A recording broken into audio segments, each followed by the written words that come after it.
O sea, adelantando la agenda del curso. Este curso pretende reposicionar la pregunta por la cosa. ¿Es cosa una categoría pertinente para la filosofía? Y si lo es, ¿a qué apunta cosa? O sea, ¿cómo delimitar el concepto de cosa contra el concepto de ente, el concepto de objeto? ¿Dónde están las cosas? Y más aún, vamos a reconocer cómo en el siglo XX, dos de las corrientes filosóficas más fuertes del siglo XX van a intentar volver a las cosas. Y si van a volver a las cosas, pues ¿a dónde se fueron las cosas? ¿No? O sea, ¿a dónde se perdieron las cosas y cómo vamos a reencontrarlas? ¿No? Habría por un lado esta idea de la fenomenología a las cosas mismas, que dice, la fenomenología empieza con esa máxima, ¿no? Hay que preguntar por las cosas mismas. ¿Qué son las cosas y por qué se perdieron entonces? ¿No? O sea, ¿por qué habría quedado esta pregunta pendiente a la filosofía? Preguntar por las cosas mismas. Y lo interesante es que cuando respondemos a esa pregunta, resulta que lo que llamamos cosa es muy diferente a lo que pensamos en el lenguaje cotidiano, ¿no? Por otro lado, ¿no? Vamos a encontrar este problema en la tradición de la teoría crítica, ¿no? O sea, las cosas, son llamadas precisamente el valor de uso, desaparece en favor del valor, ¿no? Y en favor de la manufactura, que implica la cosa, el objeto genérico, ¿no? Las fábricas no hacen cosas, las fábricas hacen ejemplares de objetos, ¿no? Pensemos en una fábrica de zapatos, no hacen un zapato y luego otro zapato y luego otro zapato.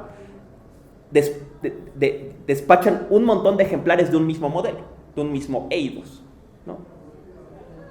Y lo que presumiría, o la crítica que va a hacer Marx y que de ahí va a agarrar Benjamin, Lukács y demás, es que el predominio capitalista en la cultura occidental supone una pérdida de la cosa, ¿no? Estarán perdiendo las cosas, ya no quedarían cosas. Viviríamos en un mundo de ejemplares, de objetos y eventualmente de cantidades de dinero, eventualmente cantidades de trabajo, ¿no? Viviríamos en términos muy burdos en un mundo cuantitativo. Todo sería valor, todo serían cantidades de valor, todo estaría traducido a esta medida cantidad de valor y su singularidad se perdería, ¿no?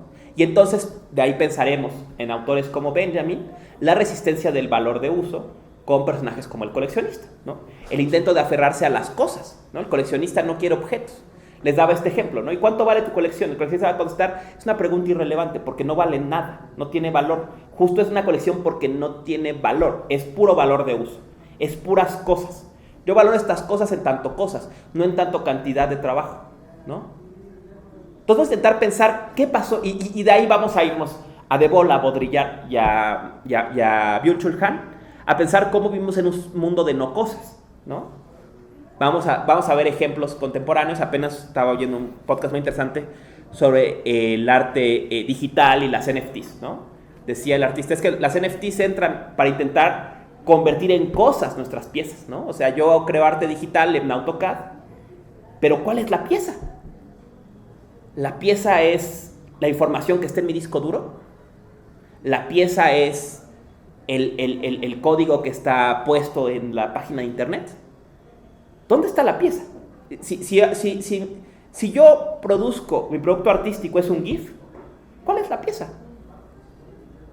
Les contaba en este viejo problema del arte contemporáneo, ya bastante añejo, les ponía el ejemplo de una exposición que hubo el semestre pasado en el MUAC, que un artista, era una artista colombiana, ¿no? Y una de las instalaciones era una habitación del MUAC que estaba toda tapizada de prints, ¿no?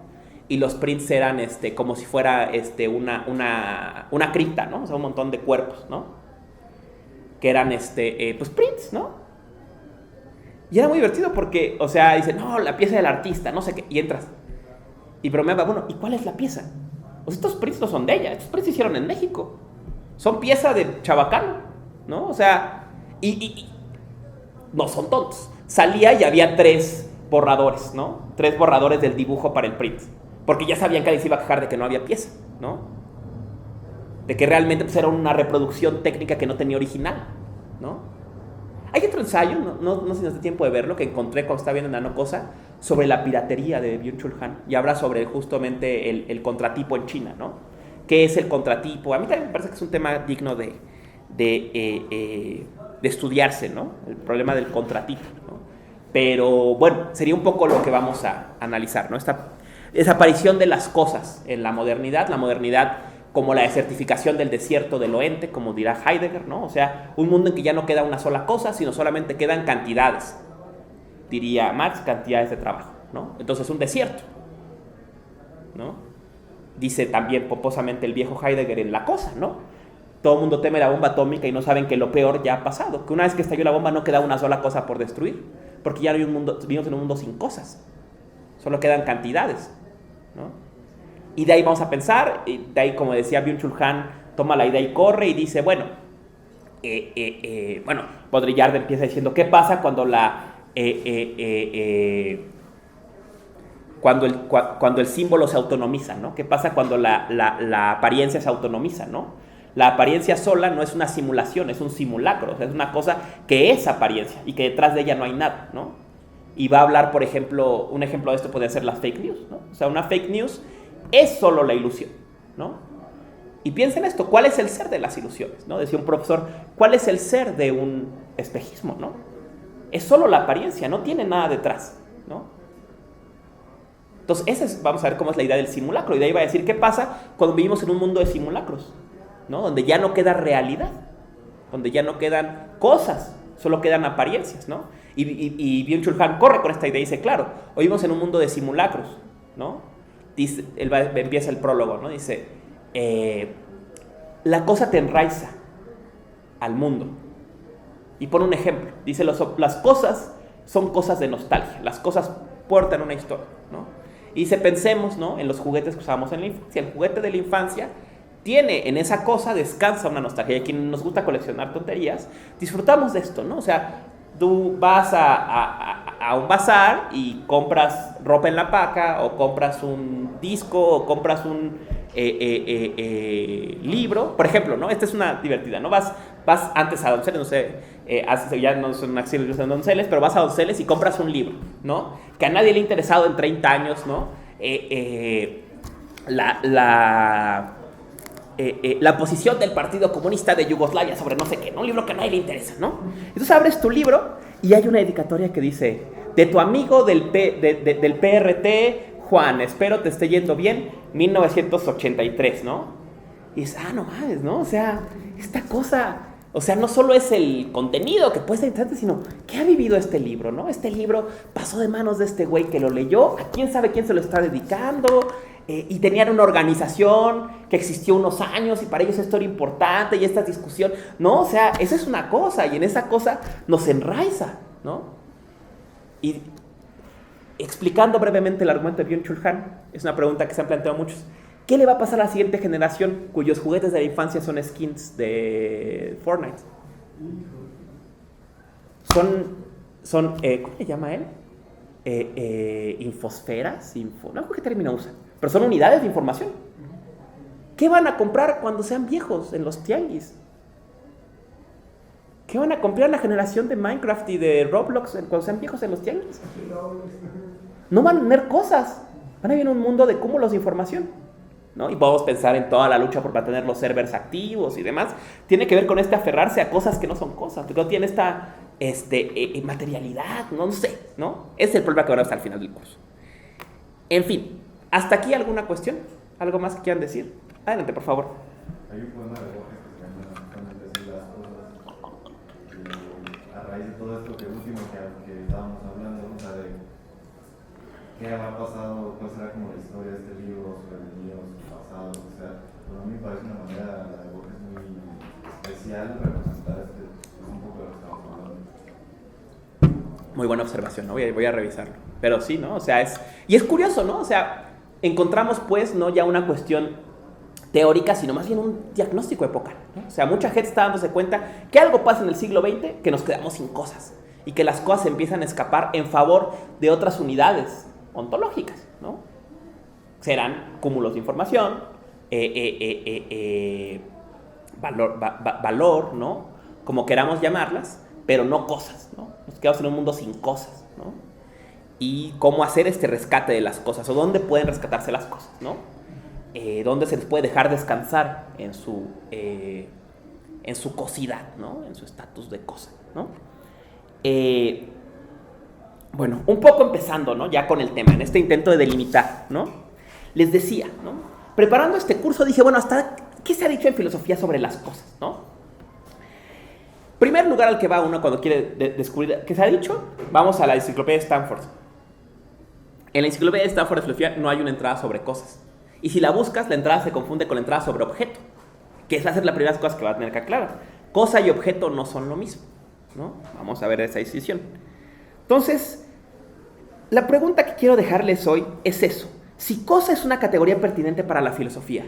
Número uno, si por lo menos delimita algo, o si de hecho es lo mismo que ente o lo mismo que objeto. Y si delimita algo, si ese algo ha de ser tema de la filosofía, o es una cosa tan de poca, las cosas son de tan poca monta que ni siquiera vale la pena pensar sobre ellas, ¿no? Las cosas son tan poco, tienen tan poco ser, que no deberían ser tema para la filosofía. Son tan particulares, son tan mundanas, son tan cotidianas, que ¿qué decir sobre las cosas, no? Esa es la pregunta, ¿no? Entonces, primero, ¿no? Vale la pena reconocer, ¿no? Los conceptos que tenemos para cosa, ¿no? El primero, obvio, es cosa, ¿no? Cosa, que es un concepto del latín que compartimos con el francés, con el italiano y con el portugués, ¿no? Cosa,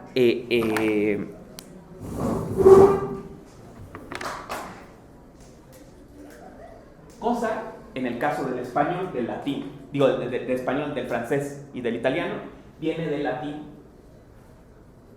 causa, que provoca algo, ¿no? No más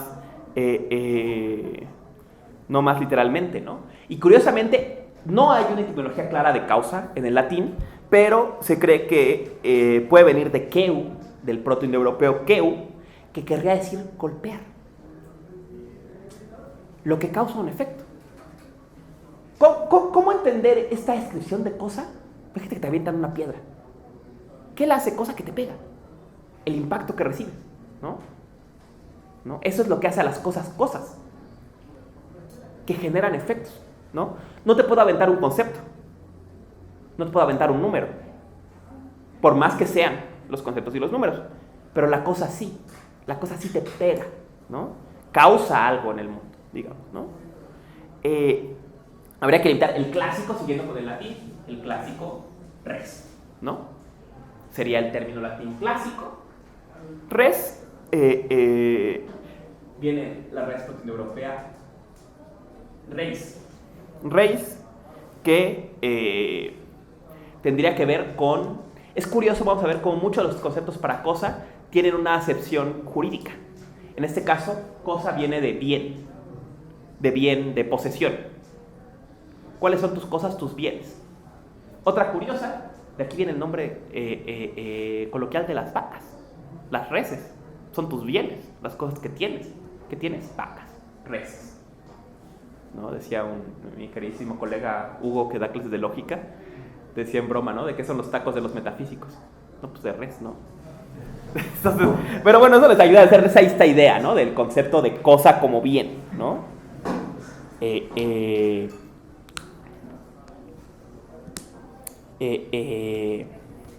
La primera acepción germana encontramos también en el inglés think o think, ¿no? Think la vamos a ubicar del proto-germano vinga. Vinga. Y vinga lo vamos a conectar. Curiosamente, va a estar conectado con cuestión, con asunto que hay que encargarnos. Y también con reunión. Al parecer, una forma de entender esta etimología tiene que ver con, por ejemplo, se suele usar vinga para asamblea, congregación de personas. ¿Y para qué se reúnen? Para encargarse de un asunto, de un tema, ¿no? Entonces podemos entender think o think como una cuestión, algo de lo que hay que ocuparnos, y también como una reunión, algo que agrupa, ¿no? Podríamos pensar que es una acepción empirista, algo, un cúmulo de cualidades, ¿no? un cúmulo de propiedades, ¿no? La cosa, ¿no? Otra relevante va a ser pragma, ¿no?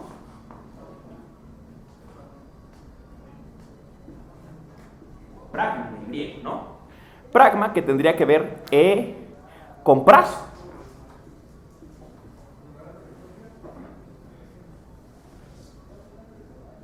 Con prazo, que significa hacer acto, ¿no?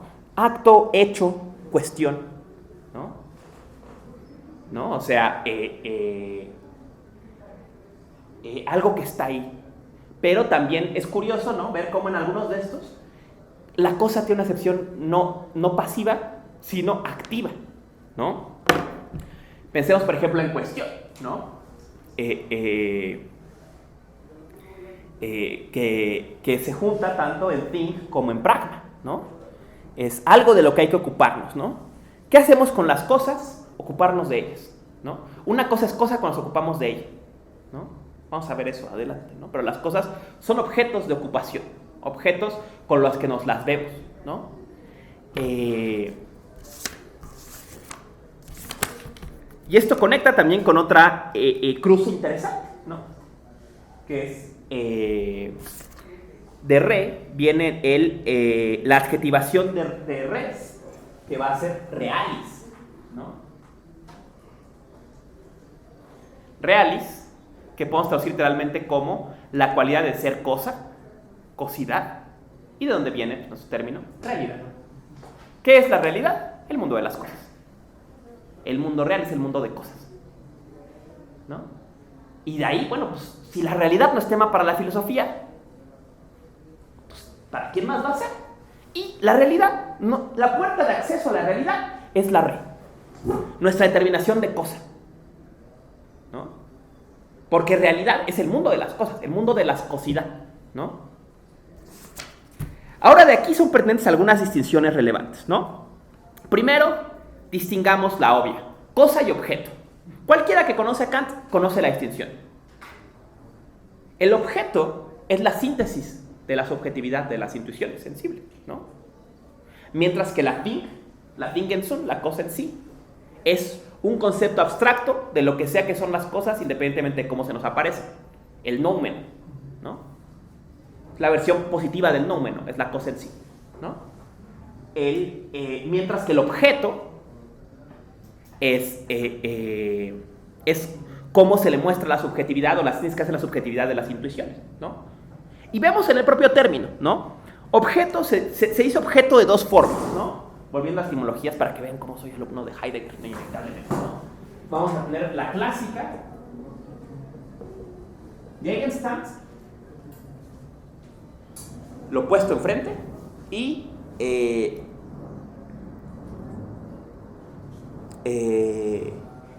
ovicio, del latín, de donde viene objeto. Object en alemán, ¿no? Que saben, el alemán tiene la versión latina y la versión protogermana, Gegenstand y Object. Ovicio, ¿qué quiere decir? Mostrar, ¿no? El ovicio es lo que muestras, lo que haces patente, ¿no? ¿Qué es interesante de esto? Que tanto Gegenstand como ovicio suponen una referencia a quien le muestras, a aquel al que tiene puesto enfrente. En otros términos, no hay objeto sin sujeto. El objeto es la cosa para el sujeto. Supone, pues, ¿no? Entre cosa y objeto hay una distancia. ¿Qué distancia? Una distancia de abstracción. Cuando describo las cosas como se me aparecen a mí, diría Heidegger, cuando paso del ser ante la mano al ser ante los ojos, cuando paso a este nivel de abstracción y contemplación, aparece el objeto. El objeto no es el objeto, la cosa nunca es objeto de contemplación, porque la cosa cuando la contempla se convierte en objeto, porque se convierte en Gegenstand, en puesto enfrente, se convierte en ovicio, en lo que se muestra, ¿no? Entonces la cosa se rehúsa hasta cierto punto a la abstracción, se rehúsa a la contemplación, Y por ello se rehúsa la filosofía.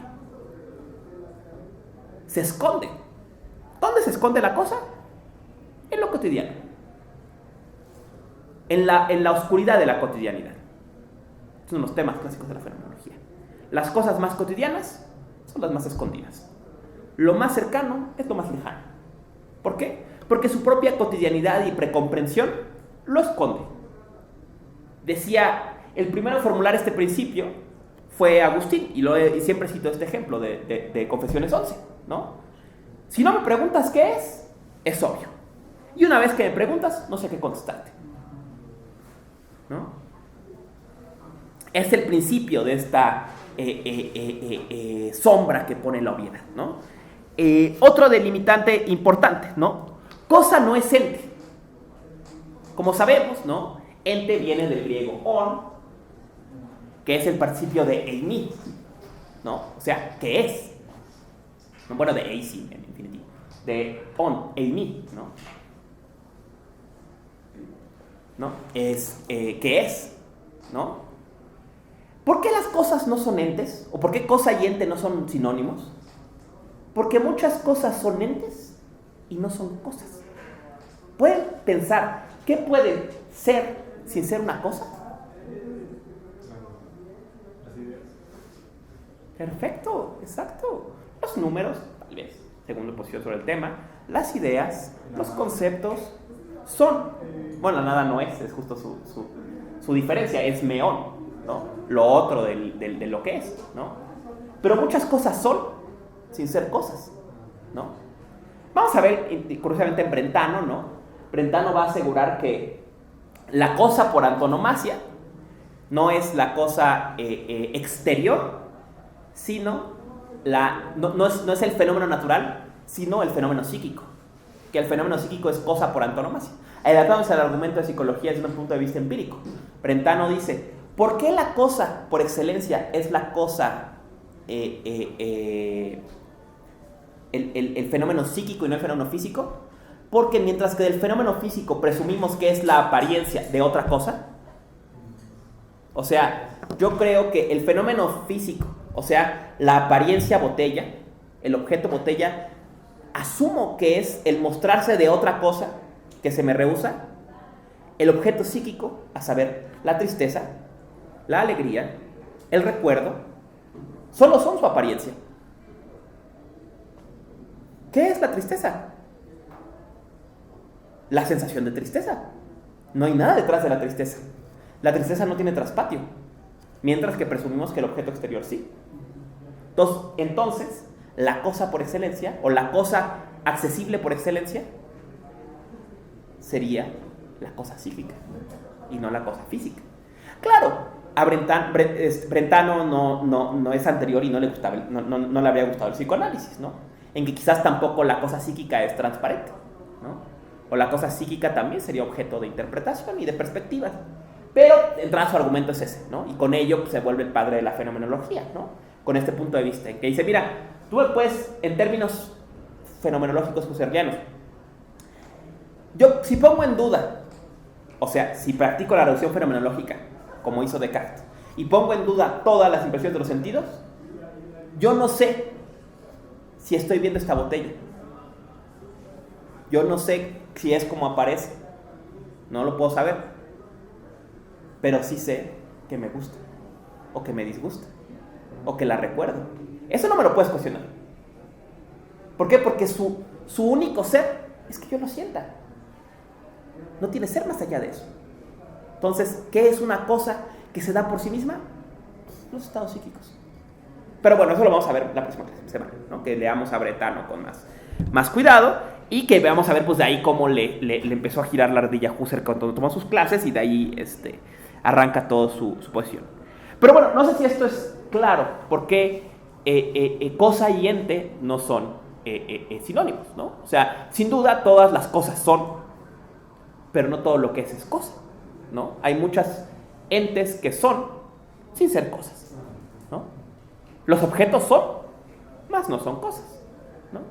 Entonces, cosa es una categoría que señala un lugar raro, ¿no? Y vuelve esto, pues, con la pregunta que atraviesa este curso, ¿no? ¿qué son las cosas? El concepto cosa, la categoría cosa, ¿a dónde apunta? ¿No? El objeto ya vimos a dónde apunta. El objeto está puesto enfrente del sujeto. El ente apunta a todo lo que decimos es. ¿Y la cosa? ¿Dónde están las cosas? Volvamos, pues, al inicio de la conferencia de la cosa de Heidegger. Él empieza con esa pregunta. Los seres humanos hemos desarrollado nuestra técnica a límites casi impensables. Podemos atravesar el océano en una noche con un avión. Dice, ¿y esta cosa? La jarra. ¿Qué es? Esta que está sobre mi mesa. ¿Puedo dar razón de ella? Está tan cerca. Y se me rehúsa. ¿Por qué? Porque cuando pregunto por ella, contesto con el objeto. Contesto con el ente. Nunca contesto con la cosa. En su singularidad se me escapa. Si yo te digo, la botella es objeto para guardar agua y mantenerla fría, Heidegger te va a decir, sí, la botella. El concepto botella significa eso. Eso es lo que dice el diccionario sobre botella. La esencia de botella es eso. Entiendes muy bien el concepto. Entiendes muy bien el objeto botella. ¿Y esta? ¿Esto qué es? Sí, diría Hegel, ¿no? Esto. ¿Qué es la certeza sensible en Hegel? En el primer apartado de la filosofía del espíritu. Esto. Dice, ¿qué es lo que nos da la sensación? Caminando hacia Hegel un poco. Que hay algo ahí. ¿Qué es? En un momento quiero contestar qué es. Salgo del campo de la certeza sensible y entro en el campo de la percepción, que es un campo de conceptos, ¿no? Yo te digo, hay una botella negra. Tú dices, ¿y dónde ves botella ahí? O sea, ¿cómo? ¿Qué sensación es botella? ¿Y qué sensación es negra? Negra y botella son conceptos. No están aquí, ¿no? Están en el espíritu, ¿no? La única certeza sensible, según Hegel, es esto, ¿no? Cuando intento describir esto, salgo del campo de la experiencia y entro en el campo del espíritu, ¿no? O sea, argumento de fenomenología del espíritu, ¿no? Pero continúo con este misterio, ¿no? O sea, insisto en esta cuestión, ¿no? O sea, ¿dónde están las cosas? ¿Qué delimita el concepto cosa? La categoría cosa señala a algo que no es ente, no es simplemente ente, no es simplemente objeto, que está en algún lugar y que, además, como les señalaba, encontramos en el siglo XX un temor de que donde sea que es, se está perdiendo. De que ese lugar, el lugar de las cosas, se nos escapa de las manos. Que algo pasa que nunca podemos alcanzar más acá. Está tan cerca que está lejos. Las cosas, insisto, volviendo al argumento agustiniano, parecen obvias hasta que preguntamos por ellas. Y cuando preguntamos por ellas, contestamos con objetos, contamos con entes, contestamos con conceptos. ¿Y la cosa misma? ¿Dónde quedó? La cosa se rehúsa, se nos escapa, ¿no? Pensemos, ¿no? Hay dos grandes usos del concepto de cosa, o de conceptos relacionados con cosa en filosofía, que sí se ganaron su entrada en la enciclopedia Stanford, ¿no? A saber, dos conceptos medievales, ¿no? El primero es el concepto, la distinción de re y de dicto, ¿no? Una distinción que ustedes conocen, una distinción de semántica medieval, ¿no? Que bueno, sigue siendo popular en toda la filosofía del lenguaje, ¿no? Grosso modo, la esencia de re y de dicto es la distinción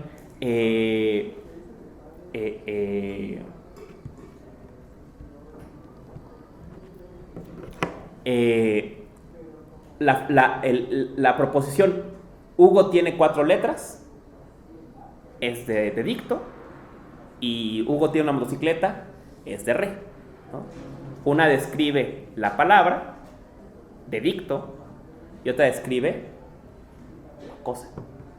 Ese es el uso, ¿no? Ese es uno de los usos más populares de la filosofía del concepto de re, es en la distinción del lenguaje, referente a las cosas, ¿no? Pero queda pues aún una ambigüedad, ¿no? Otro uso popular, ¿no? Va a ser un concepto que utilizamos para nombrar un tipo de posición filosófica que es el concepto de realismo, ¿no? ¿Qué hace una posición filosófica realista? Una posición filosófica es realista cuando supone que su objeto es independiente de la conciencia. Por ejemplo, el realismo en aritmética supone que la existencia de los números es independiente de la conciencia humana. El realismo sobre los valores supone que existen tal cosa como bien y mal independientemente de la conciencia humana, ¿no? Mientras el psicologismo en matemáticas supondría que la existencia de los números depende de la constitución de la conciencia humana, ¿no?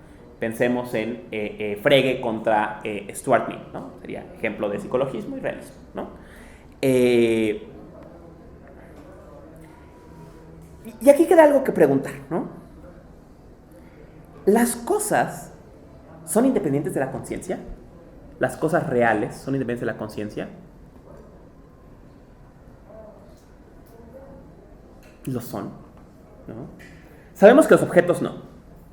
Los objetos solo son objetos en virtud de un sujeto. Pareciera, por ejemplo, podría decir kantiano, sí, si es cosa, es independiente, ¿no? ¿Por qué? Porque Dingen Sun, cosa en sí, noumeno es lo otro de lo que se le aparece a la conciencia, ¿no? A la conciencia se le aparecen las instituciones como objetos. Lo que sea que es, que es más allá del objeto, le llamamos cosa en sí, ¿no? Pero el propio Kant va a reconocer en ese libro, dice, bueno, pero en realidad aún el noumeno, aún la cosa en sí, es un objeto de conciencia. ¿Por qué? Porque es un concepto normativo.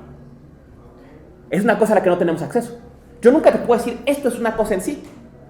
Yo solo puedo inferir lo que sea que no sea lo que yo veo, le llamo cosa en sí. Entonces sigue siendo un objeto de conciencia.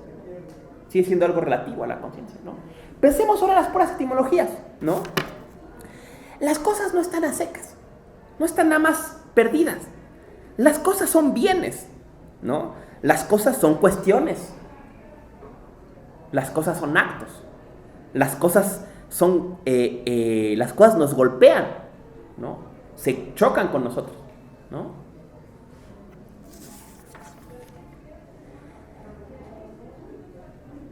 Pensemos en esta pregunta interesante.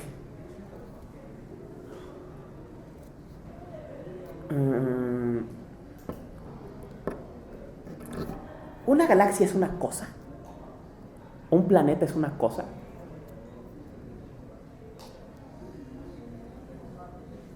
Y es raro pensarlo así, ¿no? El universo no visible tiene cosas. Hay cosas en el universo no visible. A saber, la parte del universo que está más lejos de lo que ha tardado la luz desde el Big Bang, y con ello su luz pues, no nos es accesible. Entonces no sabemos qué hay, ¿no? Que es una hipótesis de la astronomía moderna, ¿no? Con lo que no los vemos, pareciera que eso con lo que nunca nos la vemos no tiene el derecho de ser cosa, ¿no? Que eso tan lejano.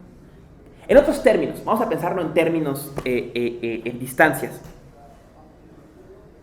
Las cosas no están lejos, las cosas están cerca. La cosa supone una cercanía, ¿no? Nombremos cosas: la computadora, el teléfono, la libreta, el plumón, la botella, la mesa, ¿no? Cosas. Son cosas porque las tengo aquí, ¿no? Están a la mano, están a mi alcance, ¿no? Me las veo con ellas cotidianamente, salud, ¿no? Y justo ese es el problema de la cosa. El problema de la cosa es que la ensombrece su cotidianidad. Vivimos rodeados de cosas y cuando intentamos llevarlas a la palabra, nos quedamos con objetos, nos quedamos con conceptos. Mientras que en la cotidianidad con lo que nos vemos es con cosas, ¿no? Nosotros tenemos los tenis, tenemos nuestros tenis, ¿no? Que a lo mejor salieron con defecto de la fábrica o ya están gastados, ¿no? Nosotros no tenemos, no lidiamos con el árbol, está ese, ¿no? O ese, ¿no? Pero cuando estamos a hablar de ellos, se convierten en el árbol, ¿no? se convierten en, diría Platón, en eidos, ¿no? En conceptos genéricos, ¿no? Y en favor de ellos, pues, se nos rehúsan las cosas, ¿no? Entonces, es propio de las cosas ser invisibles. Las cosas son cosas porque son invisibles. ¿Cuál es su manto de invisibilidad? Ser obvias. ¿Quién va a demorarse? ¿Qué filósofo respetable va a demorarse un semestre hablando de cosas? La filosofía tiene que tratar sobre conceptos grandes, ¿no? Sobre la libertad, sobre el ente, sobre la belleza, ¿no? Sobre la razón. ¿Las cosas qué? ¿Dónde comparecen las cosas? Las cosas son cosas porque no comparecen. Pensemos en un ejemplo bobo. Recordarán este episodio hace unos años en que hubo una instalación, había una instalación de arte contemporánea, ¿no? Que era como si hubiera habido una fiesta, ¿no? Una instalación que recreaba este ambiente de posterior a una fiesta, y cuando llegó el personal de intendencia la limpió, ¿no? ¿Qué habría dicho en su defensa el personal de limpieza? Yo pensé que eran cosas nada más, no sabía que era una obra de arte. Parecían nada más cosas fuera de lugar, ¿no? Y no resultó que no eran cosas, que era obra, que era pieza, no cosa, ¿no? Se perdía en su cosidad, ¿no?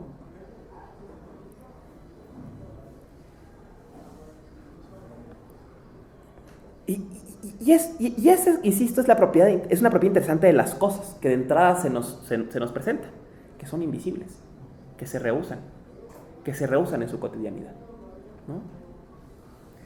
Vivimos en un mundo de cosas. Las cosas son lo más cercano y su cercanía las vuelve lejanas, ¿saben? ¿No? Piensen en otro ejemplo. Intenten hacer el ejercicio heideggeriano en las botas de la campesina. Piensen en esas cosas que ustedes tienen, que tienen un valor para ustedes tal que si un día se rompieran, fueran a la tienda y les ofrecieran cambiárselo, no aceptarían. Y están delante de la cosa, ¿no?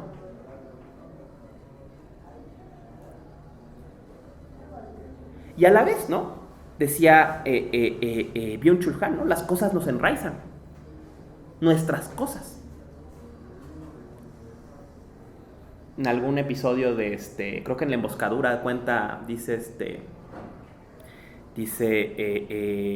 Ernst Junger, ¿no? Dice, no, ¿cómo va el ejemplo? Pero es algo así como está hablando sobre sus libros, ¿no? Y dice algo así como, ¿qué apego tienen los libros quien ha visto su biblioteca quemarse? O quien ha tenido que huir de su casa para nunca volver, ¿no? Habla bien de la experiencia de la guerra, ¿no? Dice, ¿quién tiene biblioteca cuando sabe que mañana puede no volver a su casa? ¿No? Ese apego a estas cosas, ¿no? Y lo tenemos, ¿no? Mi libro, ¿no? No quiero otra copia, ¿no? Quiero porque tiene mi subrayado, porque en esta edición me acuerdo en qué página están las cosas, ¿no? Y vivimos esta violencia con nuestras cosas, ¿no? Les voy a poner otro ejemplo. Uno de los campos idóneos de las cosas, que el propio Heidegger identificó, es la cocina. La cocina está llena de cosas invisibles, ¿no? El cuchillo, el tenedor, el sartén que nos gusta, ¿no? Siempre usamos, el anafre que siempre usamos, ¿no? Digo, el comal que siempre usamos, ¿no? El vaso que nos gusta, la cuchara que nos gusta, ¿no? No hay nada más chocante que alguien ordene las cosas en tu cocina. Cuando alguien te ayuda a lavar los platos, es que esto no va aquí, son mis cosas, déjame mis cosas, ¿no? Nos sacan de esta cotidianidad, ¿no? Y en ese segundo que sacas de tu cotidianidad, contemplas la cosa. Otro ejemplo para alguien tanto como yo, ¿no? ¿Quién no ha contemplado esa cosa al verla romperse? Este era mi vaso favorito y se me cayó cuando estaba lavando. Lo he usado todos los días y hoy, que ya se roto en el fregadero, comparece por primera vez. Ya no me tienes, ya no podrás usarme de nuevo. esa taza que me gustaba a mí, ya no podrás usarme de nuevo. ¿No? Está ahí todos los días. Y cuando sale esta habitualidad, comparece como un fantasma, ¿no? Que da su última despedida, ¿no?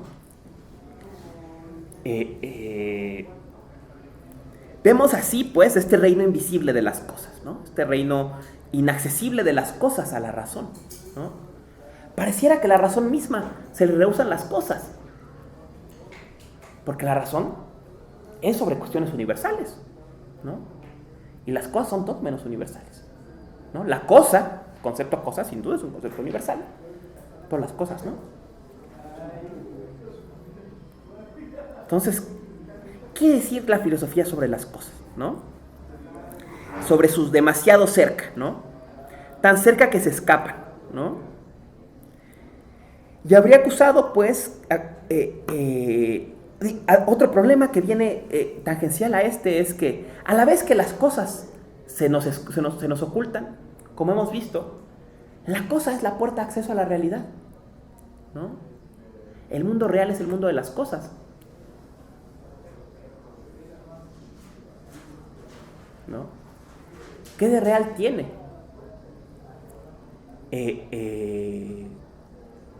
Es cuestionable, dirá, en Metafísica 7 dice Aristóteles, ¿no?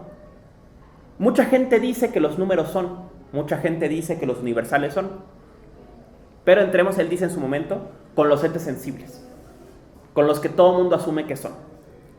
O sea, tratemos la estatua, típico ejemplo de Aristóteles, ¿no?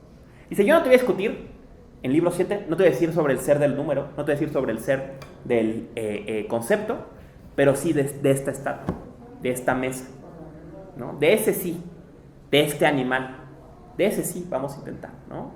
Las sustancias particulares le suelen llamar los críticos de Aristóteles, ¿no? Dicen, libro 7 sobre sustancias particulares, libro 2 sobre sustancias universales, ¿no?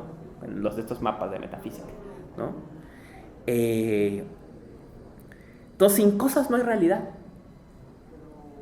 Y para rematar, ¿no? Insistiendo en lo que dije al principio, este curso se va a enfocar en un diagnóstico epocal que encontramos en dos de las tradiciones más potentes de la filosofía en el siglo XX y XXI, que son la teoría crítica y la tradición de la fenomenología, sobre la pérdida de las cosas. ¡Qué curioso! El concepto cosa no figura en la filosofía, hasta que, como la taza en el fregadero, se rompe. La primera vez que nos preguntamos por las cosas es cuando Husserl dice, se nos van. A las cosas mismas, decía Husserl, la máxima fenomenológica. Volvamos a las cosas. La filosofía ha perdido las cosas. Se ha perdido en dogmatismo conceptual. ¿Y las cosas? ¿Dónde están? Lo curioso, veremos la próxima clase, es que cuando Husserl quiere volver a las cosas, no se encuentra lo que esperaba. Se encontrará, por ejemplo, que las cosas están abiertas, que las cosas están indefinidas, que las cosas se presentan con opacidad. Decía uno de sus alumnos, Merleau-Ponty, ¿no? Las cosas son poliedros. Vemos una cara, pero sabemos que se nos rehusan otras. Siempre. ¿Y quiénes son esas otras caras? Los otros. Cuando yo veo algo, sé que no se me dona por completo su ser. Sé que nada más veo un cachito. Y entiendo que hay otros ángulos. Y esos ángulos son ustedes. Son esas otras partes de la cosa. Entonces la cosa siempre tiene un carácter abierto, ¿no? La cosa nunca se dona por completo. Y yo insisto en lo que decía al principio. Algo tiene de invisible la cosa. En su obviedad es invisible. En su obviedad se rehúsa su plenitud, ¿no? Y por otro lado, como decía, ¿no? Esta otra tradición que a partir de Marx reconoce que el capitalismo se convierte en un mundo de las no cosas, ¿no? En un mundo de las cantidades, ¿no? ¿Cómo caracterizar el capitalismo en Marx? Hay muchas caracterizaciones. Quizás la más clásica es: el capitalismo es el primer sistema en que la economía se resuelve completamente en el mercado. A saber, las personas satisfacen sus necesidades a partir del mercado. Antes del capitalismo, el intercambio mercantil era excepcional a la reproducción de la vida, ¿no? El famoso ejemplo de los persas, ¿no? La gente producía lo que necesitaba para reproducir su vida y lo que sobraba lo intercambiaba. ¿Y cómo lo intercambiaba? Como cayera, ¿no? ¿Cómo intercambiar lo que te sobra a ti de maíz por lo que yo tengo, por el tapete extra que yo hice? Pues a tientas, más o menos, latinábamos. Dice Marx, tuvo que imponerse la idea de igualdad para devenir ella la base de la noción de igualdad de trabajo y a partir de ella crear la noción de valor, o sea, de reducir todo a la cantidad de trabajo socialmente necesario para producir algo y con ello crear una sociedad en la que todas las necesidades se satisfacen en el mercado, ¿no? Un mundo en que todo lo que tú produces solo una cosa, esa cosa la cambias por la equivalencia a dinero y la equivalencia a dinero la cambias por todo lo que necesitas, ¿no? Recuerden el inicio del capital. El misterio del capital en inicio de mercancía dice cómo cambiar un saco por un rollo de tela. ¿Cuánto? No, un rollo de tela por un saco de arroz, ¿no? Dice algo así, un saco de trigo, ¿no? ¿Qué tienen en común estas dos cosas? Nada, absolutamente nada. Son para dos cosas completamente... ¿Y qué decir de cambiar clases de filosofía por sacos de trigo, no? Son cosas completamente diferentes, ¿no? ¿Qué clase de alquimia permite cambiarlas? Tienen que tener algo en común. Decía, y dice en el capítulo 3 en la parte 3 del capítulo 1, dice, este misterio ya lo había vislumbrado Aristóteles, ¿no? Cuando dice, para poder intercambiar dos cosas tienen que tener algo, un equivalente para medir, algo que se mide, pero no sé qué es. Dice él, ¿por qué Aristóteles nunca pudo responder esa pregunta? Porque en Grecia había trabajo esclavo todavía, entonces todavía no había la equivalencia a trabajo. Tuvo que devenir el trabajo libre del capitalismo para permitir que hubiera una equivalencia. Pero el problema con esa equivalencia y con este mundo mercantil es que todas las cosas se convierten en cantidades de trabajo, ¿no? Y entonces desaparecen las cosas, ¿no? Este desaparecer de las cosas lo podemos reencontrar adelante en autores como Lukács, ¿no? En autores como Adorno y Horkheimer, ¿no? El capitalismo es la época de la desmitificación del mundo. Les da este ejemplo, ¿no? Había que echar a las hadas y a los duendes del bosque para poder convertirlo en cantidades de energía, ¿no? Las cosas tienen que dejar de ser cosas. Hay que desacralizar el mundo para convertirlo en mercancía, ¿no? Y esa desacralización se puede pensar en una dimensión extrema, digamos, en que pensamos el ejemplo del bosque, el ejemplo del río, que se desacraliza y entonces se puede convertir en un recurso que puede ser mejor o peor administrado por el Estado, por un privado, lo que sea. Pero podemos pensar en una cotidianidad, ¿no? Yo una vez oí una frase que siempre me conmovió de este movimiento, de toda la gente que hace casas fuera de la red de abastecimiento, ¿no? Y decía, cuando te das cuenta lo que cuesta que el agua salga de la llave, resignificas todo a tu habitar. Decía, dice, uno está acostumbrado a que pagas tu cuenta, abres la llave y se acabó. Dice, cuando entiendes que hay que ir por el agua, hay que llenar la cisterna, hay que prender la bomba, hay que prender, ¿no? Dice, y que hay que generar electricidad, y que esa electricidad necesita paneles, y los paneles necesitan... Dice, entonces, ¡boom! Dice, el agua que sale del grifo tiene un nuevo significado, ¿no? Y quien ha intentado mantener una casa que se sostiene con alfileres entiende esto, ¿no? Cuando sabes lo que cuesta que se prenda un foco, dices, en la madre, ¿no? O sea, y yo toda la vida lo di por hecho, ¿no? Uno de los alumnos de Foucault, este es un jocoso, ¿no? Ana María Martínez Escalera siempre citaba este libro, ¿no? Uno de los alumnos de Foucault hizo un libro que se llama Historia de la Mierda, ¿no? Historia de la Mierda es justo una genealogía del drenaje en Francia, ¿no? Y habla de eso, ¿no? Dice, ¿qué pasó? ¿Cómo fue la transición que llevó a que la mierda fuera responsabilidad del Estado? Piensen, por ejemplo, haciendo una caricatura de la cuestión, imagínense la novela del perfume, ¿no? Antes, pues cada quien se encargaba de sus propios desechos, ¿no? Que sería lo normal, ¿no? Donde podían, o como podían, se hacían de ellos como podían. ¿En qué momento el gobierno decidió que ellos sean responsables de eso? ¿No? Y crea toda una mitología alrededor de eso. Y me recuerda una cosa que dijo Alberto Constante. Estábamos platicando y me pareció un comentario muy, muy pertinente, ¿no? Además está en Heidegger, tiene una casa sustentable, ¿no? Y tiene un baño seco, ¿no? Y dice, no, es que construyes el baño seco y no sé qué. Y le pregunta, estábamos con Rebeca Maldonado, ¿no? Y Rebeca le pregunta, oye, güey, ¿sí funciona? Dice, pues sí, o sea, se huele feo, pues sí, güey. Y entonces Alberto dijo algo muy curioso, de esas cosas que dices, verga, en todos tus libros, y una de las cosas más impresionantes que dijiste, la dijiste en una plática de café, ¿no? Y dijo, qué asco, hemos generado nuestro propio cuerpo, que el olor a baño nos espanta, ¿no? O sea, dice, pues sí, huele a mierda el baño, güey, pero pues ¿a qué va a oler, no? O sea, ¿qué relación tienes con tu propio cuerpo que tienes tanto miedo a ese olor?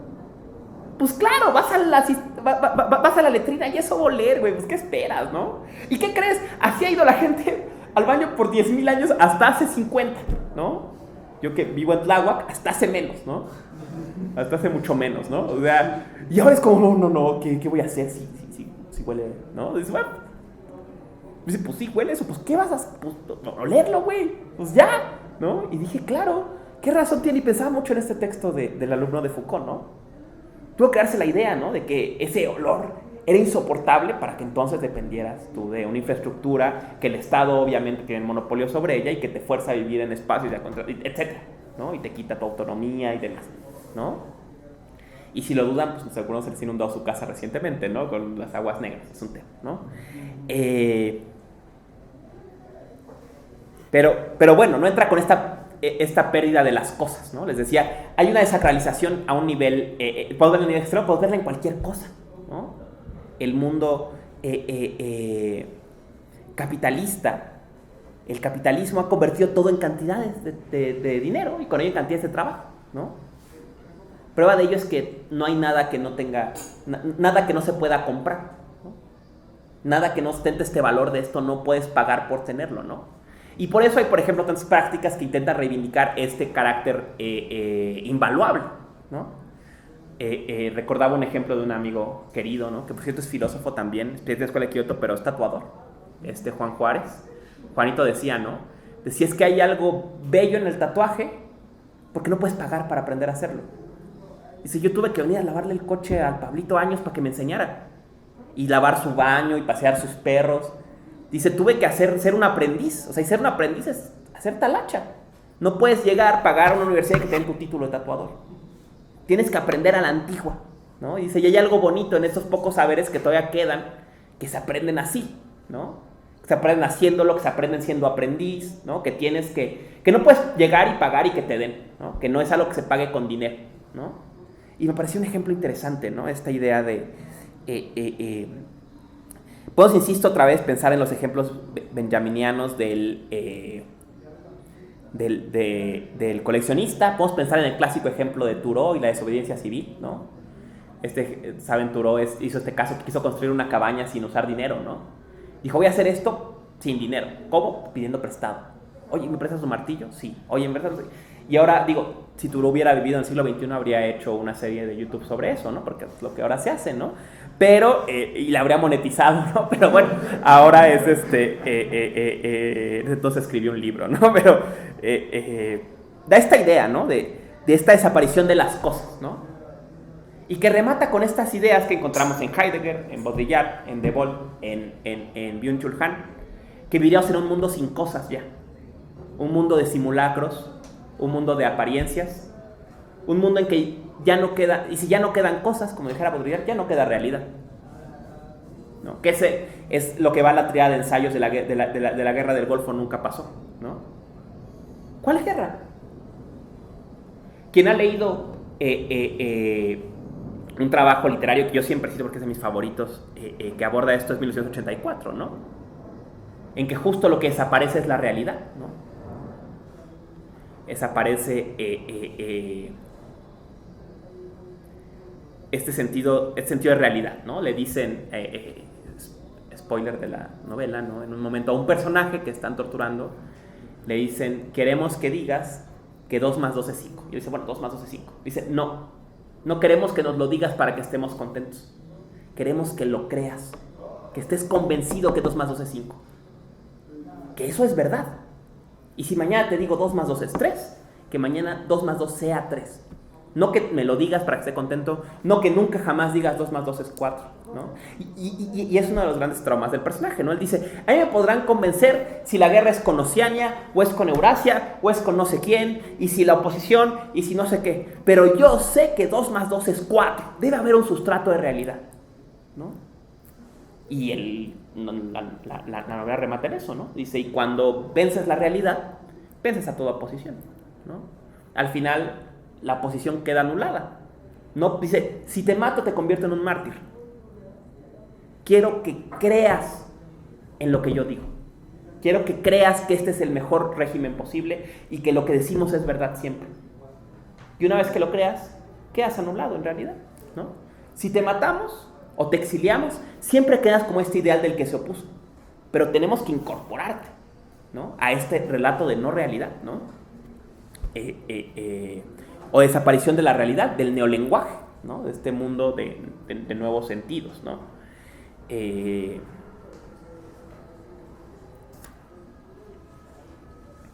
En fin, ¿no? En un mundo de objetos, de mercancías, de conceptos, de cúmulos de información, ¿dónde quedan las cosas? ¿No? Esa es la pregunta de este curso, ¿no? Y volver a las cosas, ¿no? Es volver a la cercanía, ¿no? Volver a lo más cercano, a una cercanía perdida en la sombra de la cotidianidad, ¿no? Y esa cercanía es la realidad, ¿no? Vamos a buscar, ¿no? Vamos a intentar rastrear, ¿no? Esfumarse de la realidad, esta sustracción o desaparición de las cosas, y buscar otras posibilidades de pensar la cosa como cosa, ¿no? Y si hay lugar en la filosofía para las cosas, ¿no?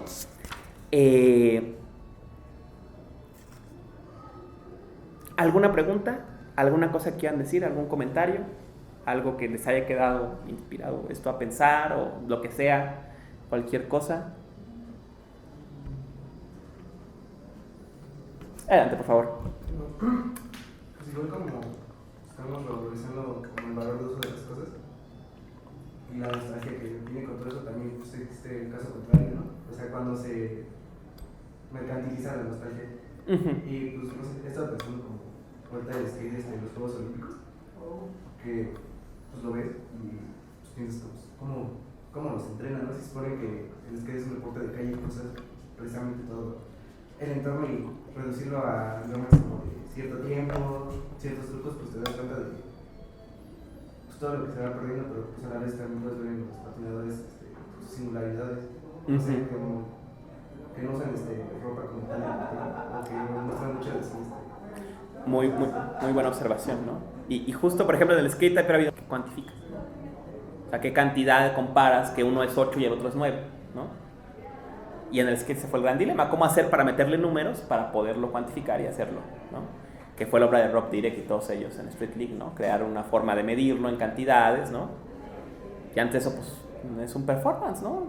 Te atrae, te gusta, se te hace atractivo, bonito, significativo a la vida que tienes, ¿o no? ¿No? Entonces, vemos esta reducción a cantidades. Hay un texto, en el texto sobre el dolor de Ernst Junger, hay un pasaje muy bueno, que a mí siempre me ha encantado, y yo creo que Junger lo dejó ahí como una joya que aventó para que luego pensáramos sobre las Olimpiadas. Son 3 páginas, pero son geniales, ¿no? Dice Junger, el extremo del estilo de taller son las Olimpiadas. Dice, si exigimos de la naturaleza rendimiento, las Olimpiadas son la exigencia de rendimiento del cuerpo humano, ¿no? Y dice, además, las Olimpiadas tienen siempre la máxima de más, ¿no? O sea, siempre tienen que ser más los resultados. Sería inaceptable que las Olimpiadas, de una Olimpiada a otra, los resultados fueran hacia abajo. Y se asume entonces que el cuerpo humano no tiene límites, ¿no? O sea, que es una capacidad de progreso. Y dice, y además, lo que hace eso es, y por ejemplo, seguro han visto los videos que están de moda, ¿no? De cómo era la gimnasia en los 50 y cómo es ahora, ¿no? O sea, dice, se le exige sin límite al cuerpo humano, se le pone este criterio de rendimiento, y además se normaliza la salud, ¿no? No, No está sobre dolor, está en sobre la línea, creo, el pasaje, porque justo está hablando sobre el dolor. Se normaliza perdón, no el dolor, se normaliza el rendimiento del cuerpo, ¿no? Se normaliza la salud, perdón, la salud se normaliza, ¿no? O sea, y hay un ejemplo muy bueno, ¿no? Hay un libro interesante sobre esto que se llama El síndrome de Adonis, que habla sobre la dismorfia corporal masculina, ¿no? Y habla del caso usa un ejemplo muy bello el especialista Cresto. Tiene un muñeco de Luke Skywalker de la primera línea y de la línea de episodio 1, ¿no? Y los muestra así. Y dice, los dos son Mark Hamill, los dos son el mismo. ¿Por qué te está mamado y este no? Dice, ¿qué pasó? O sea, Mark Hamill fue al gimnasio entre las 6 y el episodio 1. No, dice, supone una nueva concepción del cuerpo. O sea, Mark Hamill estaba bien, o sea, era una persona normal, o sea, medio flaco quizás, no sé, normal. Pero eso ya no es el requerimiento del cuerpo en el 2000. Supone otros cuerpos, ¿no? Y es lo que hacen las Olimpiadas, ¿no? Exige del cuerpo y vuelve la norma, un estado que antes era normal, ¿no? Lo que antes era el máximo rendimiento humano, en 5 años es lo que se espera de los niños de secundaria, ¿no? Y así va aumentando esta exigencia de rendimiento al cuerpo como si fuera un sin límite, ¿no? Y claro, podemos agregar otro tema sobre las Olimpiadas que él mismo aborda en El Trabajador, ¿no? Decía, el ser humano que habita la modernidad es el trabajador. El trabajador es el tipo de la modernidad. Y el trabajador solo sabe hacer una cosa, trabajar. No trabaja en la fábrica, trabaja 24 horas, de que nace a que muere. Porque lo único que sabe hacer es trabajar, relacionarse con el mundo desde el trabajo. Por eso, una vez que acaba de trabajar 8, 12, cualquier horas, convierte cualquier otra cosa que hace en trabajo. Un ejemplo, y ese viene en la segunda parte del trabajador, un ejemplo dice, la prueba de ello es el fútbol. Dice, el fútbol era un hobby de campesinos, ¿no? Tuvo que venir el trabajador para inventar que fuera trabajo. El trabajador no se sabe divertir. No puede ser nada porque sí. Tiene que encontrar una forma de volverlo trabajo.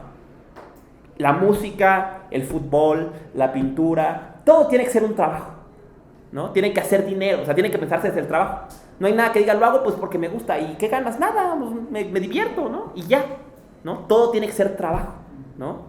Y siempre me gustó ese ejemplo, ¿no? Habría que venir un humano muy pernicioso para volver la música, volver los juegos, volver las artes trabajo, ¿no? La filosofía trabajo, ¿no? O sea, creo que todos nos hemos preguntado esto y más después de mucho tiempo dedicándose a esto, ¿no? Oye, ¿por qué me dedico a...? No, o sea, es que tengo que hacerlo para escribir un paper para mi clase. Y ese momento dices, no, oye, o sea, yo hago esto porque me gusta. ¿Y qué ganas leyendo a Husserl? Nada, me divierto leyendo a Husserl, ¿no? O sea, por eso lo hago. Y si no sirve para mis clases, tuve apenas, yo soy maestro también de preparatoria, ¿no? Y me decía una maestra, no, es que, oye, vi que actualizaste tu grado, ¿no? Porque me doctoré el semestre pasado. Y me dice, pero creo que ya no te suben el sueldo porque ya estás sobrecalificado.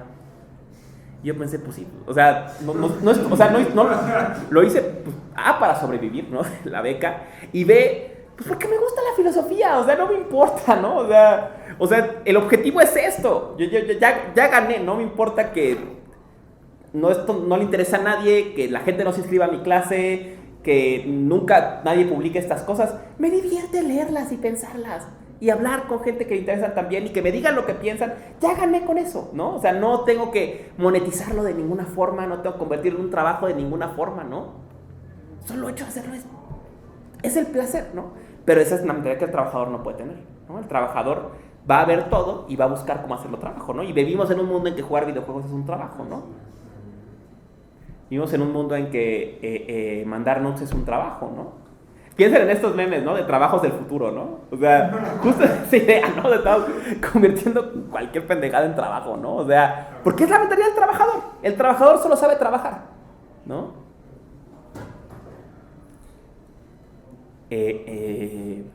Pero sin duda, ¿no? Hay algo que pensar en hay mucho que pensar en las Olimpiadas, ¿no? En esta idea del más, ¿no? Las Olimpiadas tienen un símbolo de más marcado, interesante y aparte de los juegos geopolíticos, ¿no? De las nuevas cruzadas, ¿no? Que utilizan para los países, piensen en el juego juego entre Taiwán y China, ¿no? Pelearon la guerra en la mesa de ping pong, ¿no? Y entonces imagínate el peso de tener que pelear una guerra, ¿no? O sea, jugando ping pong, deporte más de borrachos que hay en el mundo que el ping pong, y ahora tienes que pelear tú la dignidad de Taiwán, ¿no? O sea, hay algo divertido sin duda que pensar en estas cuestiones, ¿no? ¡Aventarse a la alberca! Hay un gran conflicto porque no le pagaron al güey que se avienta a la alberca, ¿no?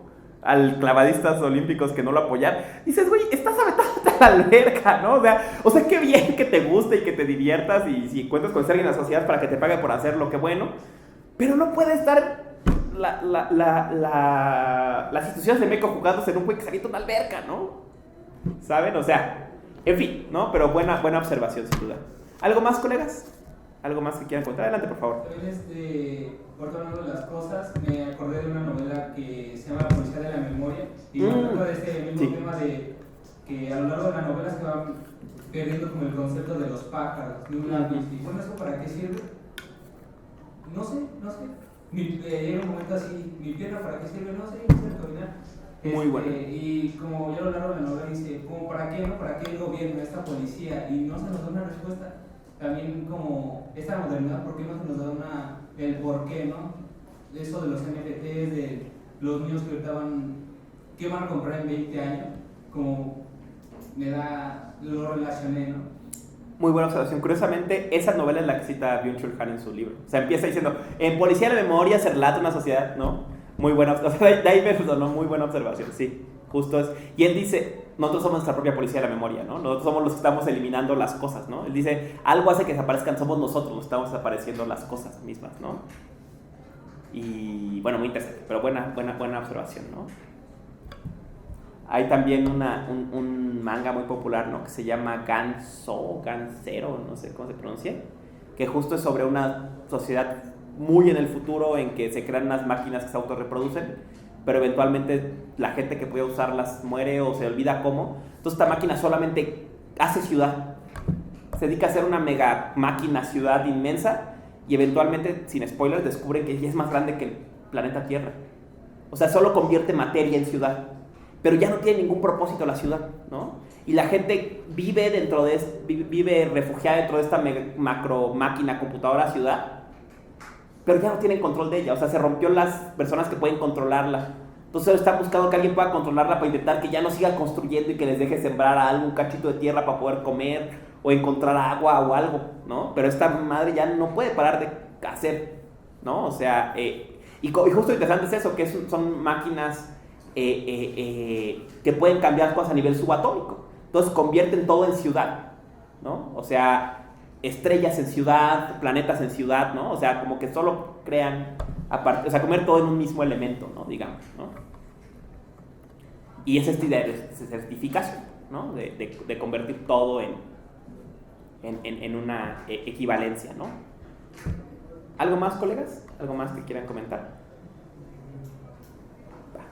Pues si no hay nada más, les agradezco mucho. Ojalá les interese el curso. Están invitados a sumarse. Muchas gracias por confiar en mis locuras de este nuevo curso. Y pues espero que sea de su interés. Les prometo que va a ser interesante. Y estoy ya preparando el que sigue. Va a ser también... va a estar también muy raro, ¿no? Entonces, vamos a estarnos entreteniendo un rato, ¿verdad? Muchas gracias y nos vemos el próximo jueves a quien no abdique de esta empresa.